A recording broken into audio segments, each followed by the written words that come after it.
Hey everyone, welcome back to CryptoCache. Thank you so much for joining me here today. This is your one-stop shop for cryptocurrency analysis, among many other things. Now we're taking a look here today at Arweave, which is AR essentially. That is the acronym or the ticker symbol, however you want to call it. Now, I'm not a financial advisor. This is for educational purposes only. Just got to throw that out there. But I want you to know that I've been trading for a very long time. You are in very good hands here. But I'm not going to try to, sell you on a coin and tell you that, this is going to 10x today or tomorrow. I'm just going to give you the real data and take a look at the charts, make sure we understand best practice, and hopefully, make you a better trader in the time, right? So hopefully you can learn as much as you can from my videos. I recommend you learn as much as you can from everyone too. I'm not the only person that you should learn from, but if you like more of a conservative, quality over quantity approach, that's kind of my thing. And I share all of my trades with my community members too. So check that out. Link in the description below for my Patreon account. I actually have an instructional video if you're curious what it involves. But we actually have trading bots. I send out signals for all the trades that I take, and you can actually follow along. It's a really cool experience. Again, check that out in your own time. We're here for the technical analysis, so why don't we go ahead and just jump right into the charts. Let's go ahead and take a look. Let's get to it. All right, folks, let's go ahead and take a look here at Arweave. And just before we do, we look at Bitcoin, Ethereum first, get a quick understanding of the market so we know exactly what's going on. Because any good trader is going to look at everything before they jump in to make an informed decision. Because again, this is investing, right? This is not gambling. You will probably hear me say that multiple times. I apologize in advance. Let's go ahead and take a look here at TradingView. Now, to preface, I use TradingView.com desktop application. Either one works just fine. I recommend the paid versions if you're interested. Link in the description below for that if you would like to kind of see what it's like to try before you buy. I recommend the paid versions just because you get more than more than two indicators present at any given time. And honestly, every time frame deserves at least 2 to 4 indicators present, right? We don't want to inundate ourselves with too much indicators, but the right ones make perfect sense, right? So we'll just go ahead and take a look at that here, of course. So looking at the one-day chart, first of all, for Bitcoin, simply put, we're above both moving averages, and we also had experienced some extreme growth. So in the last 7 days alone, Bitcoin's ranged over 30%, and it's been a pretty strong amount of growth, which is fantastic, and all good things, really. Nothing to complain about. And we'll just keep in mind that we have a support level here at about 52,800. Correction, 52,600. So 52.6 is the new support level here, considering the fact that that was the most recent and it broke above. And I think it's likely here in the next hour and a half, the price is going to stay above that point. Now, there is speculation in the news here for the price to possibly retrace tomorrow. October 7th is a pretty significant date. We'll see what happens there. But based on that, I would venture to guess the price may come back down if it were to sell off to retrace down to 52.6. And if so, I'm going to plan to consider buying the dip if that happens. That being said, all in all, good things for Bitcoin all in all. Let's go ahead and take a quick look at the 4-hour chart just to note there's a strong chance that this golden cross could have influenced the price action here today. So just keep in mind that does push the price up. Unfortunately, it happens on the 4-hour chart sometimes, but it's more consistent on the one-day chart. So just know if you have a golden cross on the one day, you can almost always expect some type of increase or at least a push heavy in one direction or the other. It's not foolproof, but it does happen. Just something to note there. Now, Ethereum is coming up on a golden cross here, so keep that in mind. Will that push it past this current resistance level of about 36? That was a previous resistance here more recently. So again, it's still holding strong as a resistance, but again, the 200 and the 50 kind of planning to intersect here in the near future. There's a chance we might see the price kind of jump up because of that. Just bear in mind, we also have a support level here at about 3,200 if the price does end up retracing tomorrow on October 7th. Moving to Arweave, let's go ahead and take a look here at the one-day chart, get a quick perspective on what's going on. Now, Arweave is an interesting one. I've covered this before as well. It's gone on some pretty significant increases before, and we're looking pretty good here. Now, we might actually be in new all-time high territory. When I say that, I'm referring to all-time high where the price is closing, okay? Now, obviously, the all-time high here is $74.38. Let's just confirm, at least on this chart here, we are not looking at any previous all-time highs. If I missed that, I apologize, but from the most last year, essentially, based on this, this exchange, we're looking right at about 74.38. Or did I say that wrong? Yeah, no, about $74, 74.30. That's the all-time high, right? But on the one-day chart, we can see the highest it's ever closed which is lower than the current price action right now, is about 63.25. Okay, so keep that in mind. It's important to understand that because even though the candlestick hasn't closed above that yet, it's trending towards that, and we got about an hour and a half left in this trading cycle. If it can close above this point, again, 63.20 is a close approximate, just say 63 even, then we're looking to see that as work as a support level moving forward. So if we can get that to close, that could be the new support. And that would essentially be a new all-time high as far as a closing day candlestick is concerned, okay? Just bear in mind also, the 50-day simple moving average is working itself up and is consistently working as a support too. So we might eventually see that work as a support here in a couple of weeks if we don't end up having this work as a major support or resistance level at about $63.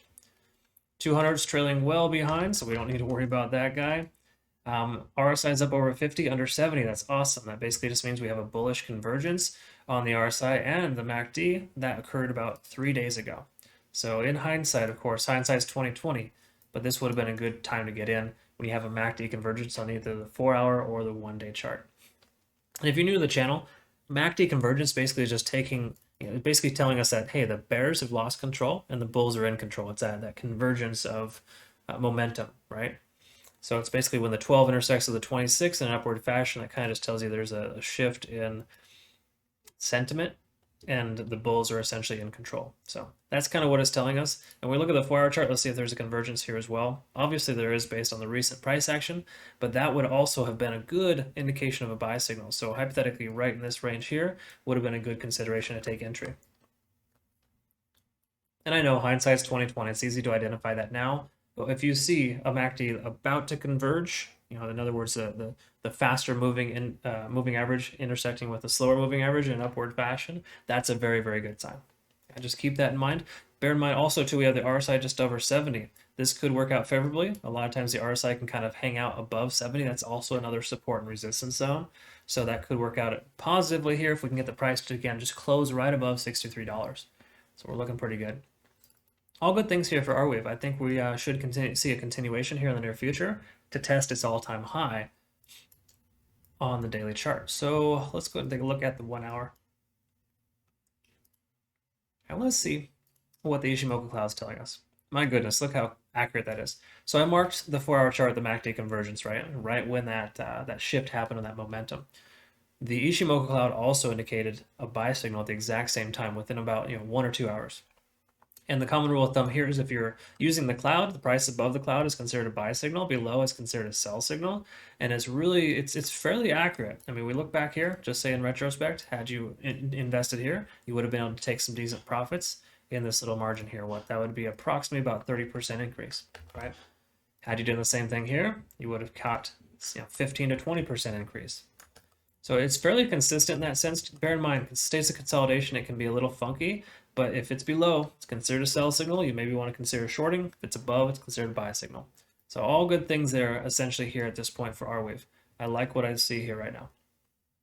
So that's kind of where we're at. So all in all, pretty good shape. I think we're probably reached a state of exhaustion. We might get a reset here for the TD sequential. Let's take a look at that.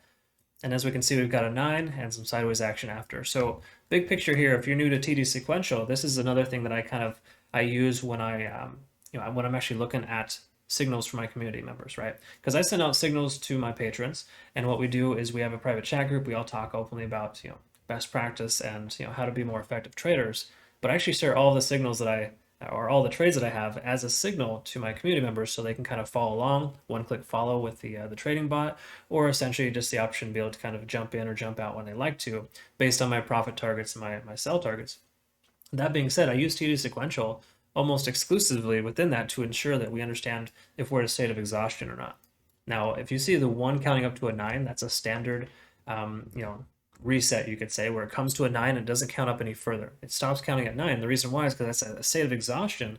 Once you hit 9 candlesticks in a row of bullish momentum, you can expect a retracement or at least, the very least, sideways action. That's what we're seeing here. We're seeing the price going sideways. And what's great is it's staying above the support level currently. Yes, it's wavering up and below, above and below, but it's still essentially averaging above, right? So it's a really good sign here for this support level here. So what we should expect to see is the price kind of continue sideways for a little while. It might try to consolidate up or down for a moment, but it'll probably waver between 61 and 64, and then quite likely make a break to the upside again, depending on how Bitcoin performs. Because I've covered Arweave before, and even though it can go on its own little tangents, it is fairly reliant on Bitcoin being successful, because without Bitcoin doing well, it's not going to do well itself, right? Again, so just keep that in mind. It's not 100% reliant on it. It does move fairly independent, but there's that sentiment of the fact that people are more willing to invest in coins like this if they know Bitcoin's doing well, right? Because altcoins have a tendency of pumping up harder when Bitcoin is doing the same. So just keep in mind there's that psychology in place there. But right now we're looking pretty good here for Arweave. We got one more hour until we get a full reset, and we'll see kind of what happens.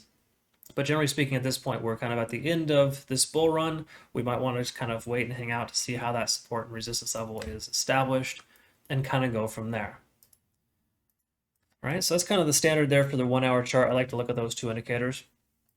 15-minute chart, we can probably kind of just see this right away. Yeah, this being a pretty strong bull run, the price is still well above EMA and VWAP. And if you're new to the channel, the VWAP is the volume weighted average price. That's this blue line here, essentially. And what that does, that basically tells us what the volume is expressed as a price. So it takes the 24 hours of volume, tells us, hey, this is where the price should be. So right now the price is above, which is fine because it's actually considered a support and resistance level. And what's cool is the VWAP is averaging out really close to $63, which is where the support level's at.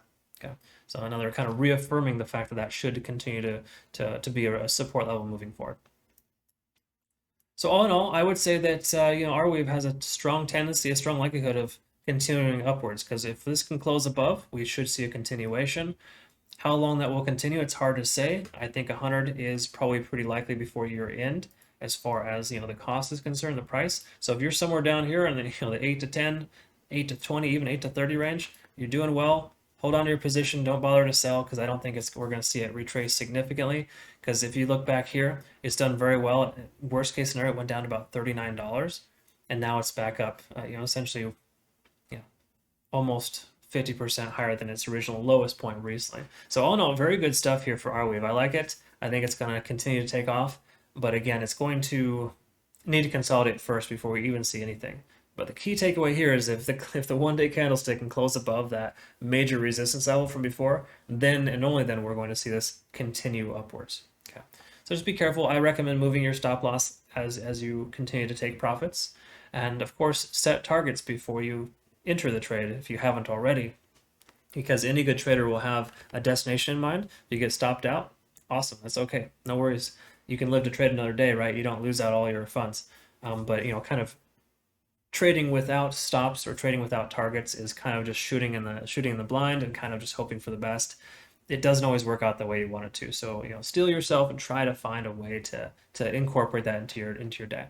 And again, if you need more foundation in that sense, I've got you covered. Check out my Patreon account. Be happy to help you out. I communicate with all my patrons, and we all do really cool stuff here. In fact, it's been an awesome experience. So thank you so much to my patrons. In fact, I was recommended by Corey, in fact, to check this out. So thank you so much, Corey, for asking me to cover this here. Be more than happy to cover other videos as well. Let me know.